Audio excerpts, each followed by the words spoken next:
As a Somervillian, I think of Bow Market as an extension of my apartment. I go there to hole up with a coffee and write, to meet a friend for lunch, to sneak out for a beer with my husband on a sunny afternoon, or to set my kids loose on the vintage pinball machines, with supervision, of course. If you're like, Catherine, I don't live in Boston. Why would I care about some carport turned cultural hub? I promise this episode with Bow Market's co-owner, Zach Baum, is for you too. We talk about small business, particularly the smallest of restaurants, and how they need places to take root. We talk about the headwinds facing hospitality and responsible development, and we talk about taking big risks to create the careers and communities we want for ourselves and for our neighbors. And we talk about the power of staying focused on what you do and don't want your work life to look like. If you love food and small business, which I'm sure you do, I mean, you're here, you are going to love this chat with my friend and neighbor, Zach Baum. This could happen to you. This could happen to you. This could happen to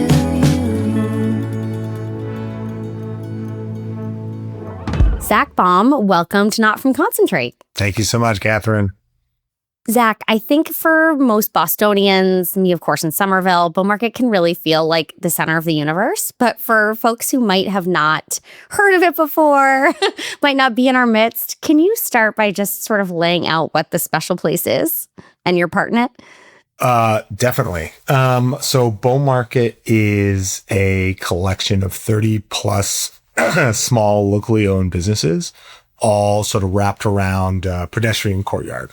So we've got 2 floors of businesses that each look out onto the courtyard, and it's a wonderful mix of food, art, retail, and service businesses, all owned and operated by local folks in the Somerville and Boston community. The Boston Globe described it as somewhere between a small business incubator, a food court, and a European-style piazza. Bow Market stands as a bright spot in Boston area's brick-and-mortar landscape, a stark contrast to the struggling food halls and shopping malls dotting the region. And Zach, you and I are neighbors and pals, and this whole idea of you coming on the podcast actually happened because we were having this conversation about this specific Globe article and more broadly, sort of the state of restaurants and small food businesses, the press around them. And so I'm really excited for us to kind of dig into all of that today. But before we do that, I think it's important for people to understand what Bow Market was, the vision that you and Matt had for it. And let's just start there. Sort of like, go back in time. How did this project come to be? Because it's not like you were walking into an area that was designed to be a community epicenter. That's certainly true. So the building that is now Bow Market was built in 1920, and it was built as what they call the carport, which was basically a series of 1-car garages that folks in the neighborhood could rent. And the building itself is sort of the leftover space after all the good plots of land had been claimed and purchased.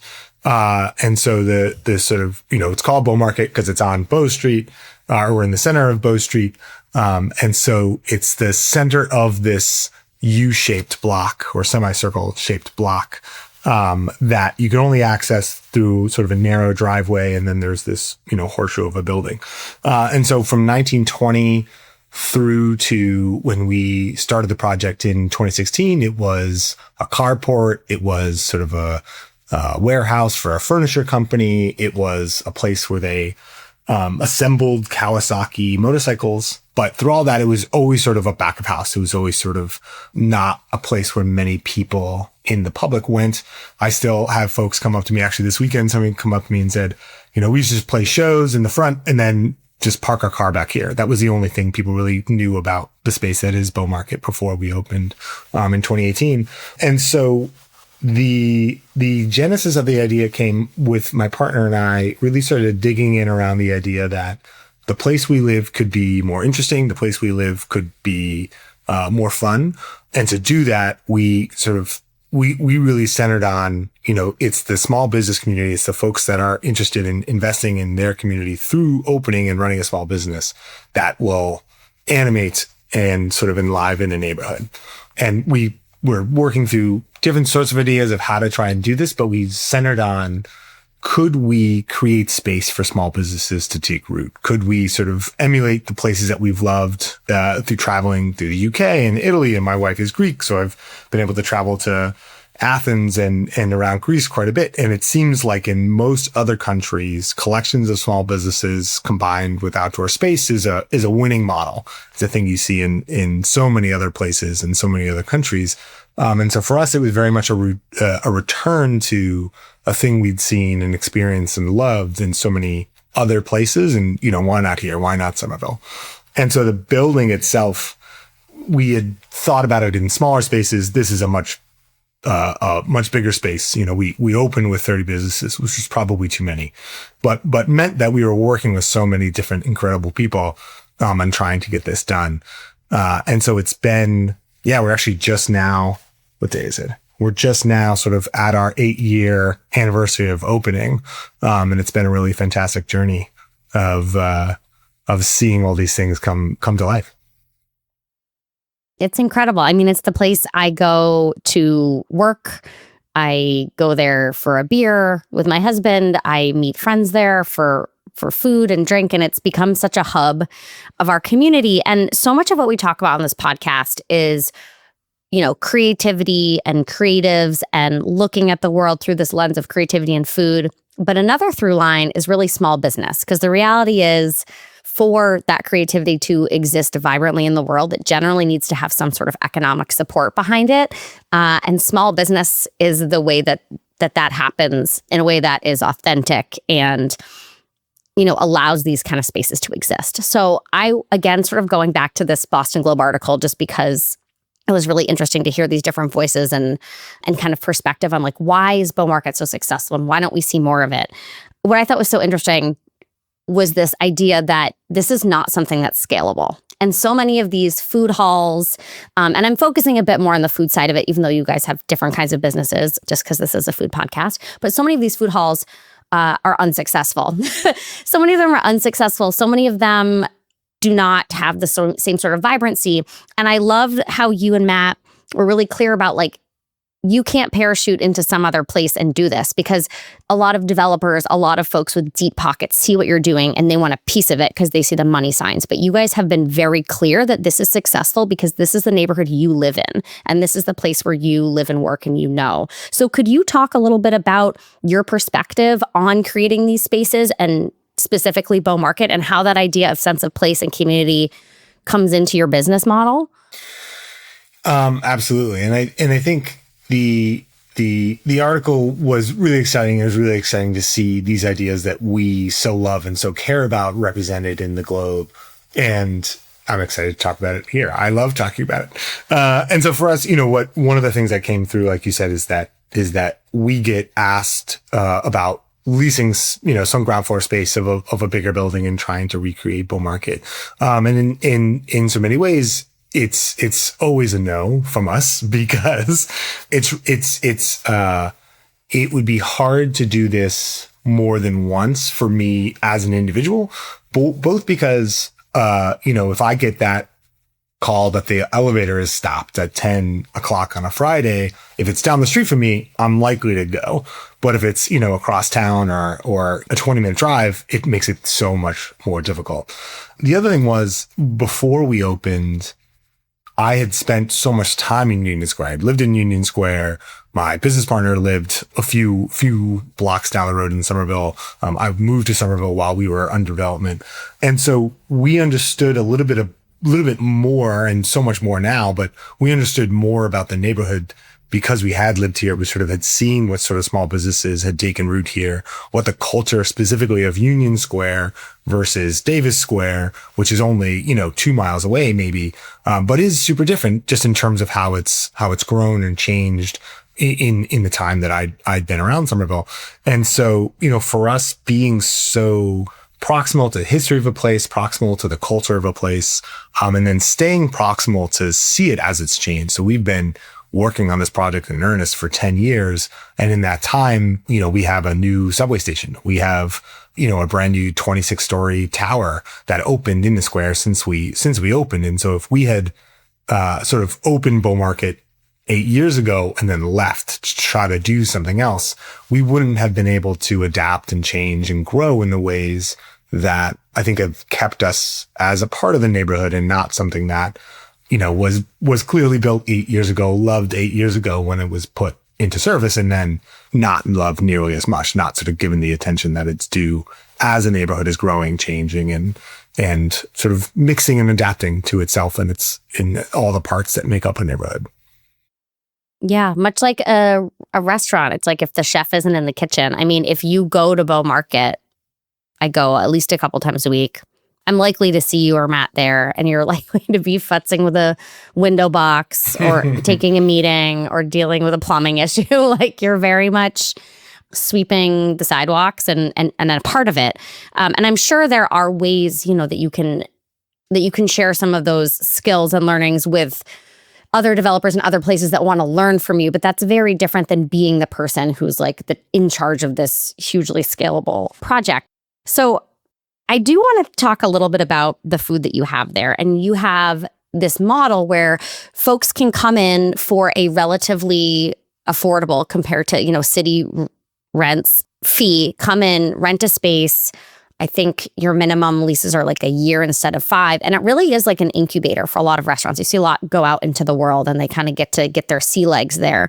Can you talk about some of the lessons that you've learned from these entrepreneurs and like some of the exciting food stories maybe that you've seen come out of Bow Market?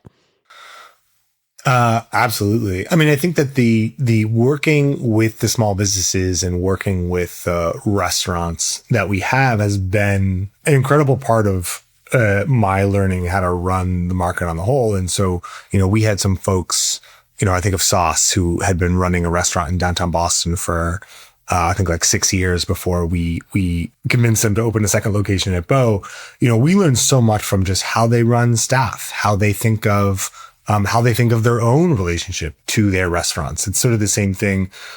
I'm out sweeping sidewalks, and Tanya from Sauce is, writing their menu and their schedule, sitting at the stools in the restaurant. So it's not something where, she's tried to, get out from under some of the more difficult or more taxing parts of running a small business. She and Jin really sort of understand themselves as being sort of integral to its success. So sort of seeing how these other folks were interested in running their small business was very, informative to us as to sort of, this is what it takes if you want to be a part of something and if you want to sort of continue to see it succeed over time. And so, from the start, we had some good folks in our corner to teach us good and hard lessons. And then from there, it's been really exciting to see folks who opened at Bow Market and then have sort of gone on to either open a bigger place or a different place somewhere else. And for us, it's been both big and small, which is exciting. I think, one of my favorite stories is Kashari Mama, which was who were introduced to us it was a mother and daughter team. They were introduced to us from one of our other starting businesses, Maca, Tammy from Maca, and they knew each other from the farmers market world. And sort of, they were introduced as just, both a lovely two people and terrific, all vegan Egyptian food, especially in koshery or koshery. And we brought them in. They were in our pop-up space, meaning they were meant to be here for a year. They were there for a little bit longer because of the pandemic, but then were able to open their own space, their own brick and mortar space down the road here in Somerville. We've had some similar successes with folks leaving here and opening their brick and mortars. Shirley, who's, again, a couple miles down the road, making her own incredible bread, all inspired by the farmers market. And then seeing a group like Mike and Patty's and Hotbox, where they had a restaurant in downtown or in Boston, opened their second concept with Hotbox, and then have now this awesome small group of a little small breakfast sandwich and sandwich empire. They're now opening at Logan Airport, which is super exciting. And it's really fun to be a part of that journey, to get to go to the soft openings, the friends and family openings. That's like just a personally exciting thing for me. But it is also exciting, I think, to see that when folks have the opportunity to, not spend their life savings on opening a restaurant, they can do great things. They can grow from there. They can sort of take the right size risks as they're trying to get their feet under them. And then also sometimes they don't work out, but what it means is they haven't bankrupted themselves. They haven't mortgaged their house to pursue a dream. They're able to sort of try it out and figure out whether or not it's the right fit for them or whether this is the right sort of lifestyle they want to live. And so I feel very, very lucky to be able to be a part of that journey for them. I think about it as like little baby plants with like tender leaves, and not that it's easy to run a spot up on market. I know that it's a lot of work, but you kind of get to harden up and like get your roots a bit deeper before you transplant somewhere else that might be a little bit larger. And you and I have talked about the specific difficulty right now of running a restaurant or a food business. And I know neither you or I are actual food business operators, so I want to sort of like say that first so that we don't get ourselves in trouble. But it seems like, you're seeing a lot of that struggle. And we've talked about different issues around this, right? Like everybody knows food costs are through the roof and we have inflation. We know labor costs are a challenge. We've talked about media and how there is no longer a robust legacy local media to cover food and be constantly sort of like gassing everybody up and spreading the news. But one other thing that I hear over and over again, sort of beneath the surface as we try to figure out, okay, what is the problem and how do we fix it, is that regulation is a problem. The regulatory hurdles for serving food, for serving alcohol, for getting out there are really challenging. And not to put you on the spot, but I'd love for you to weigh in on that because I'm curious about your perspective. I know you guys had to jump through a lot of hoops to create this totally new kind of model. Yeah, I mean, it is continuously unfortunate. It's continuously such a challenge. And I think, especially in Boston and cities like that, the cost of getting a liquor license is well trodden and sort of, always surprising that it costs, six figures sometimes to secure a liquor license. And I think the thing that we keep running into is when we've been successful, when we've been able to get our businesses, or when we were opening, going through the different regulatory hurdles, the thing that always made a difference was human to human connection, was the ability to get on the phone with someone or have an in-person meeting and explain to them what we were hoping to do and have them explain to us what the, specific challenge was, or where we were maybe missing the mark on certain parts of regulations. And what we've seen since we opened, since sort of the 10 years when we had been underway, is the opportunity to have those in-person conversations, so that the opportunity to have those even phone conversations have dwindled more and more, or gotten less and less frequent. And so what it means is if you don't fit into a pretty neat box, if you don't fit into, exactly how folks expect to see your business come to them, it takes a ton of time. It just takes a ton of time, and things that might be explainable through a phone call or even, let's say 2 phone calls, end up taking months of sort of misunderstood emails back and forth and misunderstood messages through a licensing and permitting app. And so it's a big challenge, and I'm very sympathetic to the folks that work in, ISD and in the permitting and licensing departments in and around Somerville and Cambridge and Boston, where I'm more familiar with what's going on, because they're asked to do a ton, and they're asked to work with, folks that have never started a food business before. And at the same breath, folks coming from other cities, or folks working in the sort of chain or corporate environment that maybe are exactly buttoned up or are at a scale that needs to be paid a little bit, more attention to, because it is just a massive undertaking. And so, we ask a lot of our folks in those positions. And I think what we are always advocating for is sort of starting with the trust building exercise, or starting with the ability to establish trustful relationships, because from there you can rely on those relationships. You can rely on having spent time with someone to just try and keep them in line. And I think one of the things that we didn't anticipate, but has been a big part of our success, I think, is that because myself and Matt, my business partner, are known to the city, if there's a problem with one of our businesses, they know they can come to us and that we will take care of it, or else it'll be our problem. And so because we've been able to build up these relationships, these trusting relationships, we are able to sort of get ahead of things or sort of nip things in the bud when they do go, let's say, off. I don't want to say off the rails. Nothing goes off the rails, of course.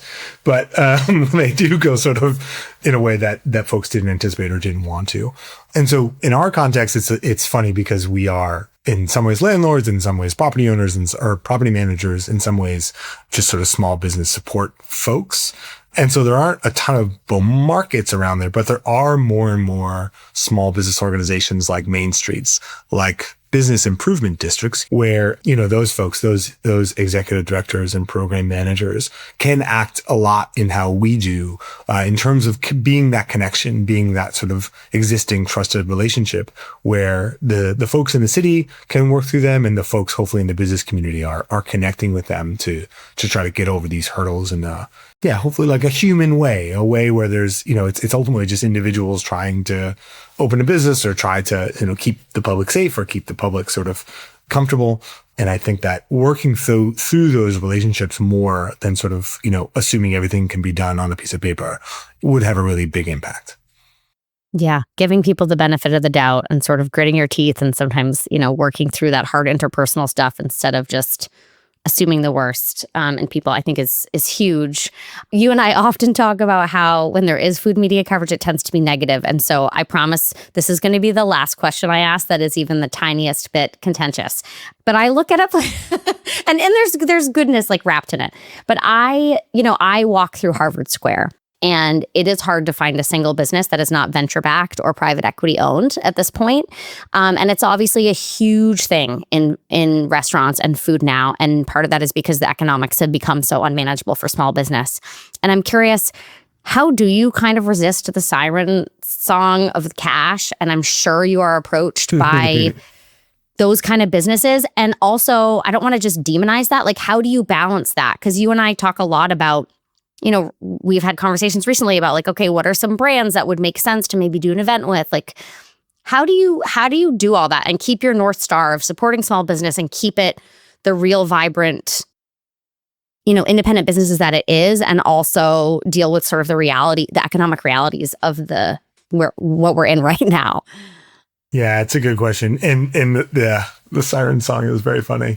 I think the thing that really keeps us steady is the proximity, is that, or I should say it's two things. I think the thing that the main thing I think is proximity, insofar as we're close to this. This is where I like to go. You said you like to come down here by yourself, with your family, with your husband.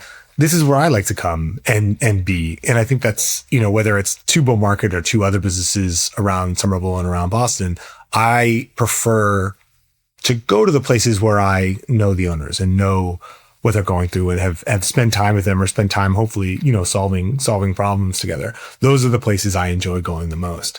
And you can't always, but you can feel it. You can feel when they love it and they're worrying about it and they're struggling through it. And that for me, I think it is so meaningful. And I think that keeping that feeling and that sort of that liveliness of being at a place that is sort of standing on its 2 feet, I think is very palpable. I think the other piece that's very related is I'm not great at slow decision making. And so the idea that I would have to go and ask permission of more than just my business partner to do something either hard or something really fun is not interesting to me, is like really one of the big reasons why I wanted to do something like Baum Market, where, you know, we're able to host spaghetti dinner for our local PTA. And that's just me and our director of events, Zola, saying, yep, this is okay. This is a thing that we can do today. Those are the things that really keep me interested and keep me wanting to do this work. And if I had to go and get permission from someone that wasn't here, I would really chafe against that. And I think the other piece Business should be fun. Yeah, exactly. It should be fun and it should be flexible. And I think one of the things that we really hold on to and I think keep an eye out for when we're bringing in businesses is if your neighbor has a good idea for an event or for a promotion, can they walk next door and get to an answer quickly? Or is it, they're going to talk to an hourly employee who isn't there in a month or doesn't have contact with the owner or the managing decision maker? That for us is a good test. Because if those decisions slow down, all of the things that I think make Beaumarket a really special place go away. Because it's folks that are not near to the space or near to Somerville making decisions a month later or a month, after the good idea came forward. And for us, that's a really important piece about keeping or what keeps Beau an exciting place. And I think hopefully what keeps it appealing to folks like you in the neighborhood. Okay, so I now want to get into some advice because it's burned in my brain. I've shared this with you before, but walking up to that carport and meeting you for the first time, and you are explaining to a group of people how this is going to be this vibrant market, and it takes a lot of vision. So I commend you and Matt for that. But I'm sure that starting from zero like that, having this crazy idea, I'm sure you got a lot of advice, some of it good and some of it bad. So one question is, what is some advice that you're glad that you ignored?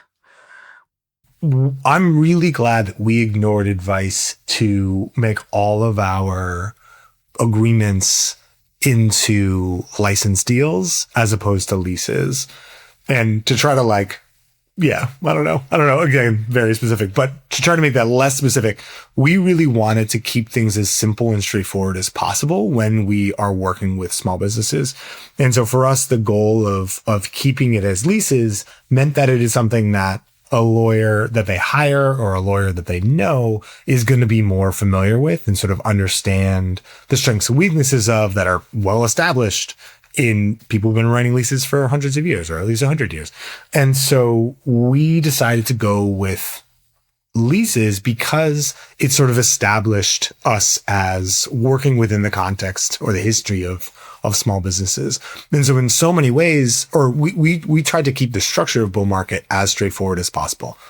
For 95% of the folks we work with, it is a lease between a landlord and a property owner, between a landlord and a leasee, and they can expect what they can in that lease. It's all sort of laid out in as plain English as our lawyers would let us do, but it's not.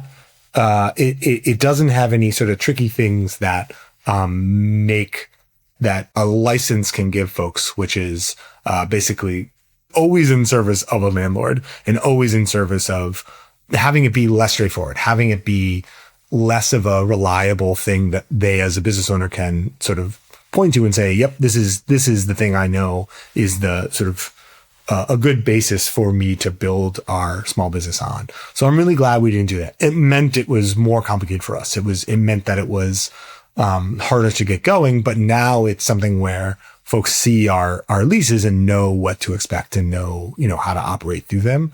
And I think that has served us really well in terms of establishing good, honest relationships with our small business, the small businesses that are at Beaumarket. And on the other side of that, what is a piece of advice that was really good advice and you're glad you took it? We got some advice that started out really hard, but I think has, again, served us really well. Michael Dulac, who owned an incredible butcher shop here in Somerville, was one of the first business owners that we talked to. Actually, I'm going to give 2 stories, if that's allowed. Wait a second. That sounds like the hardest business to have under your purview, like USDA, like raw meat butchery. Like that sounds like not an easy place to house. Maybe I'm wrong. Well, no, it definitely would have been difficult. And we did never open a butcher shop, which is important. But Michael, as the person running a butcher shop, he knows his stuff. And one of the things that he, and that was very clear to us in our early conversations, but one of the things that he recommended we do is not have all these small businesses have the same hours.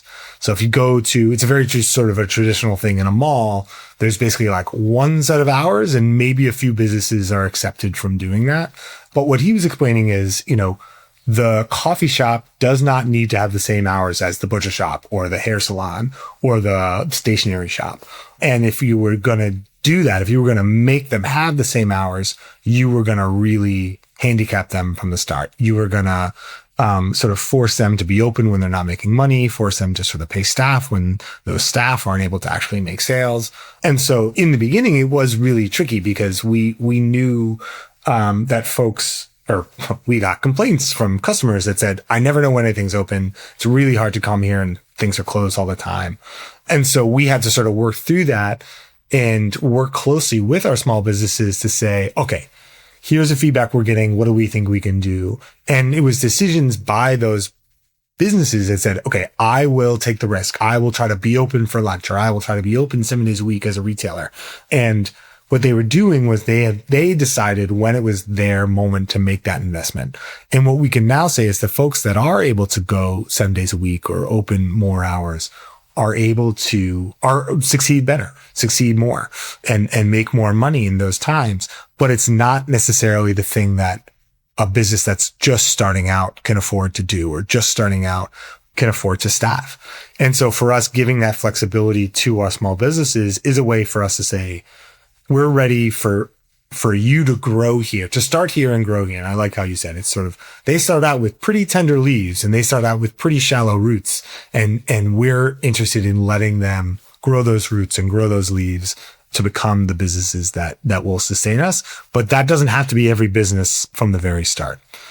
And the second great advice that we got, and this sort of goes into why we're not trying to scale, was from Rob Gregory, the founder of Red Bones, who was one of the first people we met with. Iconic barbecue spot in Somerville. Exactly. And, he explained to us he lived literally a block away from the shop. And so that for us was, again, that was instructive for how we wanted to sort of operate Bo. But he explained to us that at some point, Red Bones had tried to expand. They had, I think, a small location in another part of the city. And he was saying how it really ate him up. Having those two locations, he was splitting his attention. And this is a thing that we have felt, when we've tried to do small projects, your attention, the attention of you, the owner, or the owner partnership, is such a valuable resource. And if you have two locations, it's literally just split in half. You have gone from thinking and caring about the window display on one business to caring about two businesses, but you have not got in any more hours in your life. And so we know that for ourselves, and we always give that advice to folks as they're considering expanding from Bo, or expanding or opening a second location, is just know you are now in two physical places. You're caring about two front doors, two roofs, two set of staffs, all of those things. And so it's sort of a proceed with caution. We want folks to grow. We want folks to, pursue whatever it is their dream is for their small business, but we want folks to do it sort of with eyes open about what a precious and limited resource their time and attention is. As the queen of biting off more than she can chew, Zach, I'm going to replay that little clip for myself.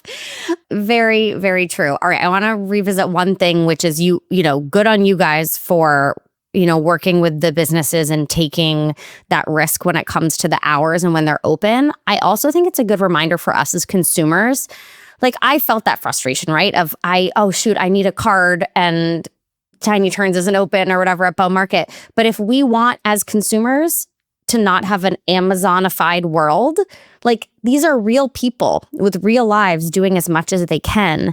And I think it's so important for us to remember, like, it costs money for a business to be open when no one is walking in the door. And I think about, there's a restaurant in Union Square that is private equity owned. And I go there sometimes, not a lot, but sometimes. And I'm always shocked how empty it is and how they're able to keep running as if it's fine. And I think all the time how, like, if this was an independent restaurant, like, they would have shut down forever ago. And because they have those dollars, they can say, okay, this is prime real estate. We're going to squat on it. We're going to sit here until people are coming through the door, and it's not the same kind of stress or pressure. So I just think it really is a good reminder as consumers, like if we want small businesses to exist with that level of heart, with that level of care, then it's on us to have the understanding that it's run by humans with limited capacity and bandwidth, and we need to be a little more patient and like a little more understanding if they can't meet our needs, like a one-click overnight delivery. And I'll step off my soapbox now. I love that soapbox. I think it's a great soapbox to be on. And I think I was reminded of something, I think it was last week, a business of a friend of mine. She had to shut early because of some sort of childcare snafu. She had to drive and pick up her daughter from daycare. And so she left a handwritten note on her front door that said, I have to go deal with a childcare snafu, and did, little pull tabs for 10% off for the folks that literally walked up and were expecting to sort of go into her shop. And for me, it was a fantastic reminder of exactly what you're saying, which is we need to have a really close and special relationship with the neighborhood folks that are coming and sustaining our business. And I think it wants to be an honest relationship on both sides where, if money's tight, we can run specials.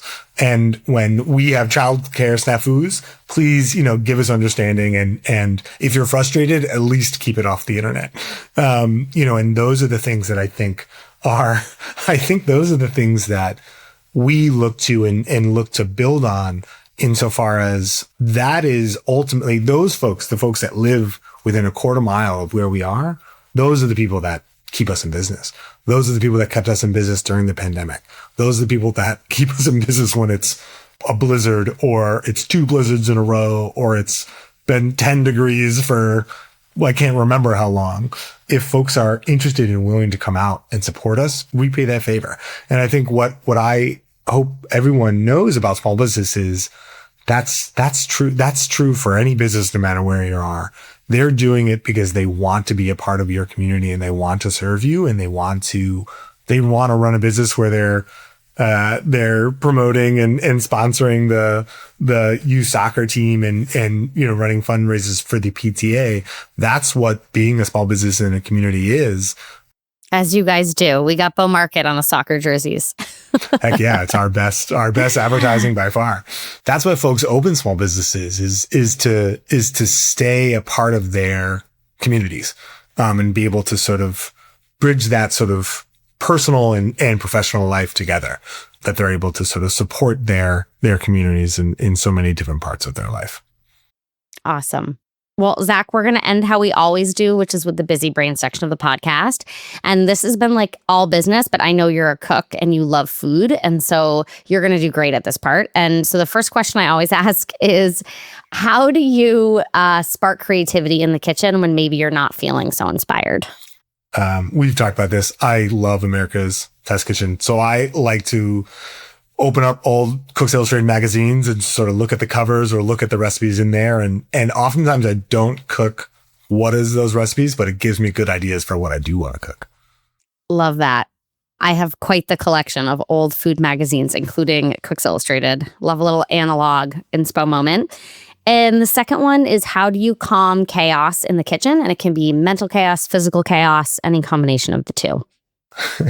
If I can't clean as I go, I at least try to nest all my dishes together so that they're taking up much less space. That is something I definitely try to do, and something my family appreciates when I do more successfully. But I often find that I create the most mess right at the end. So I haven't quite gotten there. It's always when I'm, combining dishes or finishing something that I create the most mess. So I do need to work on how to calm the end of my meal making. We're getting there. We're nesting the chaos. And you'll just have to tune into other episodes where folks share their tips. I should put together a little compilation, actually, of like people's busy brain answers, because I like that. I think we could all benefit. Zach, thank you so much for taking the time to be here today. I'm sure there's some fires to put out and some exciting things to attend to at Baum Market, because that's always the way when you're dealing with 30 thriving small businesses. But before I let you go, where can we find you on the internet and follow along what Baum Market is up to? Yeah, amazing. So we're at beaumarketsomerville.com. If folks have any questions or want to reach out to me specifically, any email address that you find on the website will also go to me. So I will read your notes. I believe we're beau.market on Instagram. That's the best place to sort of keep up with our social media presence. But join our newsletter. That's the place where we get the most up-to-date information. Check out our calendar of all the awesome events that we got going on. And if you aren't local, check out our website. We got a lot of fun stuff just about being a small business and what we believe and espouse all small businesses should be or should incorporate into their lives. Awesome. Thank you so much, Zach. I appreciate it. And I'm sure I will see you either at pickup later this afternoon or, at Beau Market with coffee or beer, whatever I'm clutching while I do my work. Fantastic. Thank you so much, Catherine. This was awesome. Take care. Take care.